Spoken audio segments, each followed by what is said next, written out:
हम जब अपनी रैली निकालेंगे तो यातायात को कोई भी बाधित मत करना। हमें एक शांतिपूर्ण मार्च करना है।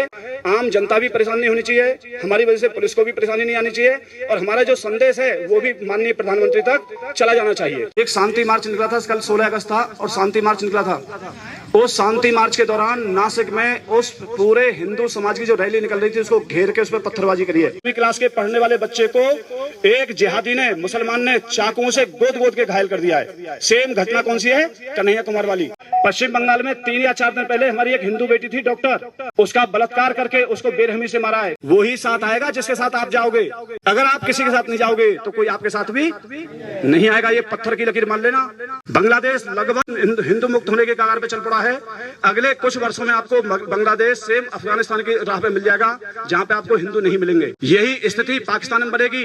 और अभी एक बयान आया है, एक हाजिर काजी नाम का एक आतंकवादी है, उसने ये कहा है कि भारत सैंडविच बनेगा। क्या सैंडविच जानते हो क्या होता है? सैंडविच का मतलब होता है जैसे 2 ब्रेड के बीच में सब्जी फंसती है, तो ऐसे भारत अब कैसे फंसेगा? एक तरफ बांग्लादेश, एक तरफ पाकिस्तान और बीच में कौन आ गया? तो ये क्या बन गया? सैंडविच। ये उसने कहा है। तो स्थितियां गंभीर हैं। हम उसके बाद में भी घरों में सोचे, घर में पड़े, घर में सो रहे हैं और ये समझ रहे हैं कि देश के हालात अनुकूल हो जाएंगे। तो देश के हालात अपने आप अनुकूल नहीं होंगे। हम सबको सरकार का साथ देना पड़ेगा, हम सबको पुलिस के साथ खड़ा होना पड़ेगा।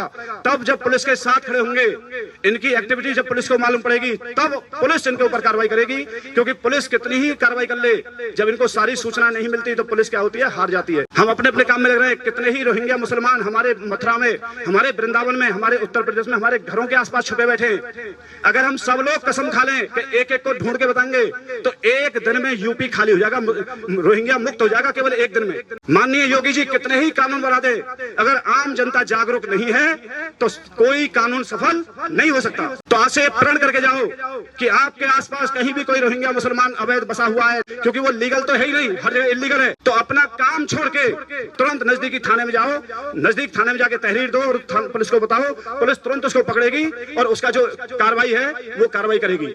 अपने हाथ से कोई एक्शन मत लो, क्योंकि हमें ये अधिकार नहीं दिया किसी ने कि हम उस पर जाके पत्थरबाजी करें। हम लीगली करेंगे।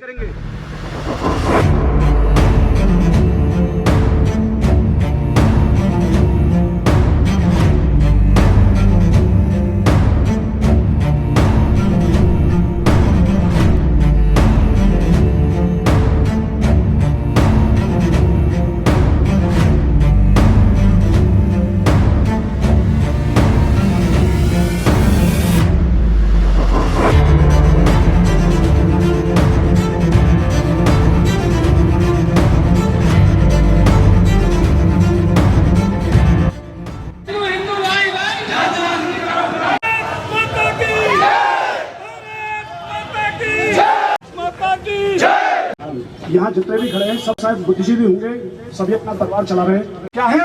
जलते घर को देखने वालों, फूस का छप्पर आपका है, आपके पीछे तेज हवा है, आगे मुकद्दर आपका है। उसके कत्ल पर मैं भी चुप था, मेरा नंबर अब आया।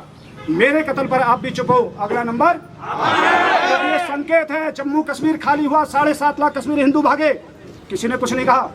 आज पश्चिम बंगाल चल रहा है, कुछ नहीं करे। बांग्लादेश हिंदू मुक्त होने जा रहा है, कुछ नहीं करे। तो बहुत जल्दी ये आफत आपके और हमारे ऊपर भी आएगी। इसलिए इस लाइन को सभी चिंतन करना। हो सकता है संवैधानिक पद पर बैठे हम सभी संवैधानिक पद पर बैठ गए, उसी धर्म को पालन करते हुए हम संविधान के अनुसार अपने दायित्वों का निर्वहन कर रहे हैं। लेकिन याद रखना, वो राक्षसी कीड़ा इस प्रवृत्ति का है कि वो किसी भी पद पर बैठ जाए, सबसे पहले मजहब होता है। संविधान और संवैधानिक पद उसके लिए कोई माने नहीं रखते। इसलिए ये बात लाइन सबके लिए है।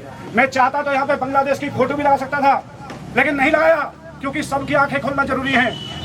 ये सबकी आंखें इसलिए खोल लो क्योंकि ये सब इसी के अंदर आ रहे हैं अभी।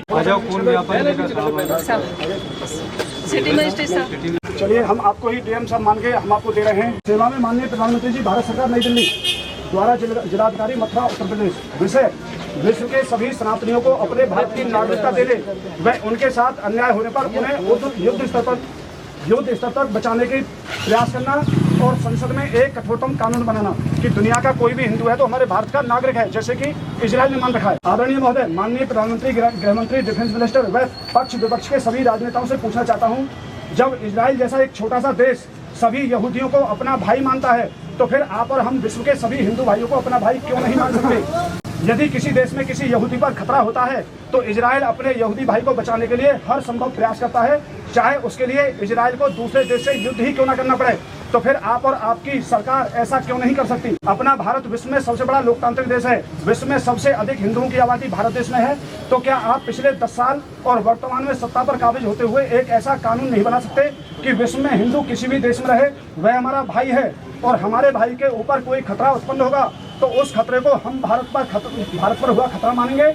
उस स्थिति में हम अपने हिंदू भाई को बचाने के लिए किसी भी हद तक जा सकते हैं, चाहे फिर हमें उस देश के साथ युद्ध ही क्यों न करना पड़े जिस देश में हमारा हिंदू भाई परेशान किया जाता है।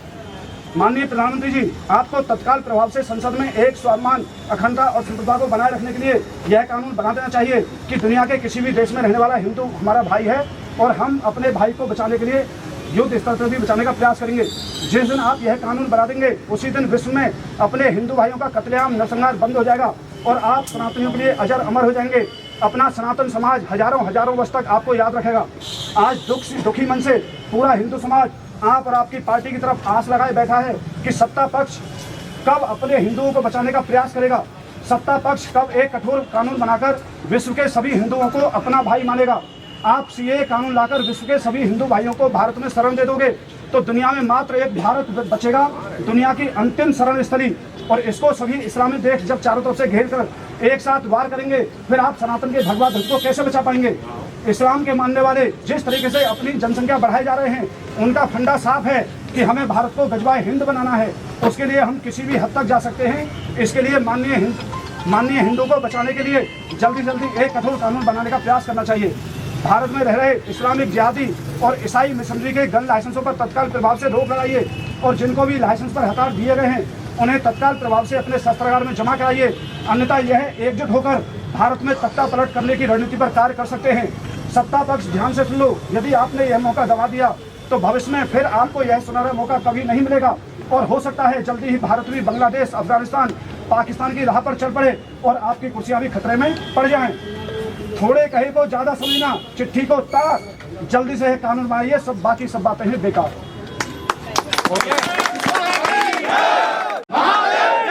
पहले बोलने दिया करो ये